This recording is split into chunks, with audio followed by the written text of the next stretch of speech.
Pak Halo. Berton, Selasa kemarin Presiden menargetkan karhutla itu harus tuntas dalam waktu sampai 1-2 minggu ke depan. Bisa tidak itu, Pak?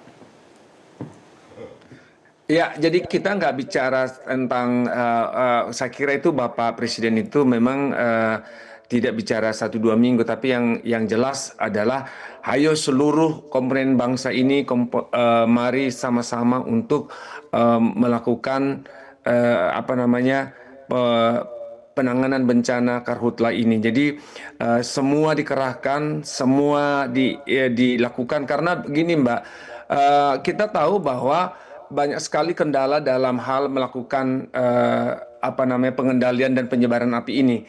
Tantangan terbesarnya itu kan masalah kondisi di lapangan yang dinamis. Di beberapa lokasi misalnya cuaca yang kering, angin, vegetasi yang mudah terbakar, kemudian keterbatasan air, akses melalui titik api membuat api lebih mudah untuk terbakar. Karena itu mungkin penanganan itu tidak cukup hanya untuk memadamkan api.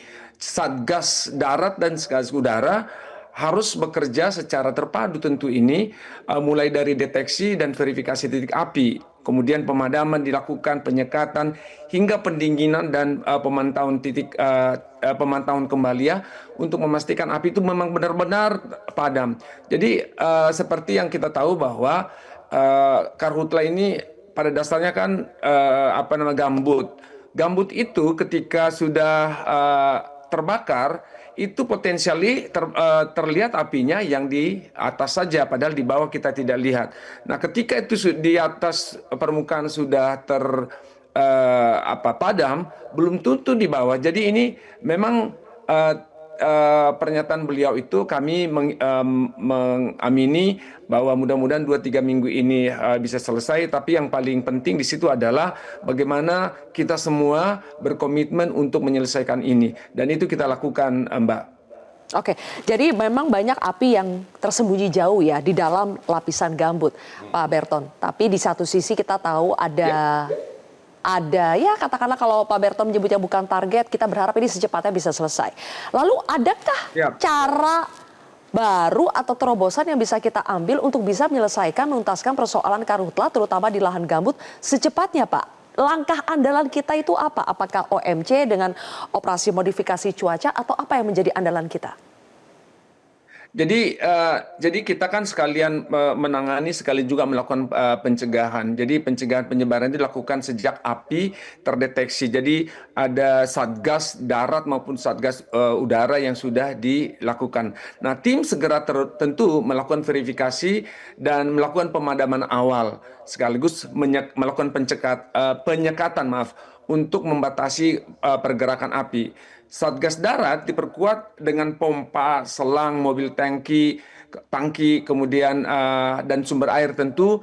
Sementara Satgas udara memberikan dukungan waterbombing pada lokasi yang sulit dijangkau. Nah, yang tidak kalah penting adalah sebenarnya pendinginan dan pemantauan setelah api terlihat padam.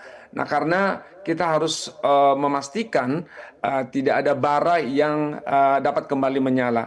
Jadi selain tadi Satgas Udara, Satgas Darat melakukan berbagai upaya, juga dilakukan kanalisasi, pembukaan kanal ke air sehingga air mengalir ke lokasi yang gampang atau mudah dekat dengan titik api, sehingga karena kita kan harus memadamkan api ini memerlukan air, dan air saat ini memang lagi surut sehingga ada pengoboran maupun pembukaan kanal-kanal yang mendekatkan air kepada proses pemadaman. Itu mungkin, Mbak.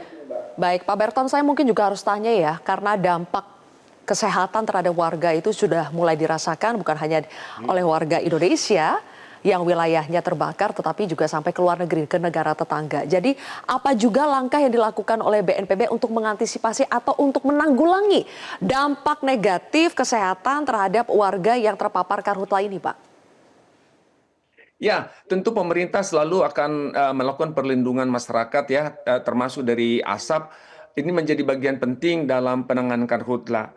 Pemerintah tentunya terus memantau kualitas udara dan kondisi kesehatan masyarakat, terutama kelompok rentan seperti anak-anak, lansia, ada ibu hamil, mungkin masyarakat dengan gangguan pernapasan. Tentu masyarakat juga tentu kami himbau ya untuk mengurangi aktivitas di luar ruangan ketika kualitas udara memburuk. Menggunakan masker tentu yang sesuai dengan standar yang sudah ditentukan dan ketika harus beraktivitas di luar. Selain itu juga kami juga menghimbau sebenarnya untuk menjaga kondisi ruang agar tetap terlindung dari asap serta segera mungkin mengakses ke fasilitas-fasilitas kesehatan apabila mengalami keluhan seperti sesak nafas, batuk yang berkepanjangan. Di Oke. sisi pemerintah sebenarnya, Mbak, dukungan kesehatan dan logistik itu terus disiapkan, termasuk masker. Jadi dari Kementerian Kesehatan melalui Dinas Kesehatan juga sudah mendistribusikan masker, ada juga obat-obatan, dukungan oksigen di wilayah yang membutuhkan. Dan salah satu yang penting itu adalah informasi mengenai kualitas udara. Mungkin ini perlu dibaharui terus oleh masyarakat. Jangan sampai lupa bahwa besok seperti apa, hari ini seperti apa. Dan tentu langkah perlindungan harus dilakukan secara cepat dan mudah dipahami oleh masyarakat.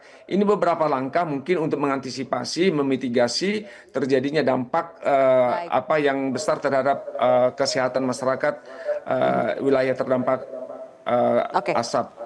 Baik. Pak Berton, terima kasih atas waktunya. PLT Kepala Pusat Data Informasi dan Komunikasi Kebencanaan BPPB, Pak Berton Panjaitan sudah bergabung di Kontroversi. Jelajahi cara baru mendapatkan informasi. Download Metro TV Extend sekarang.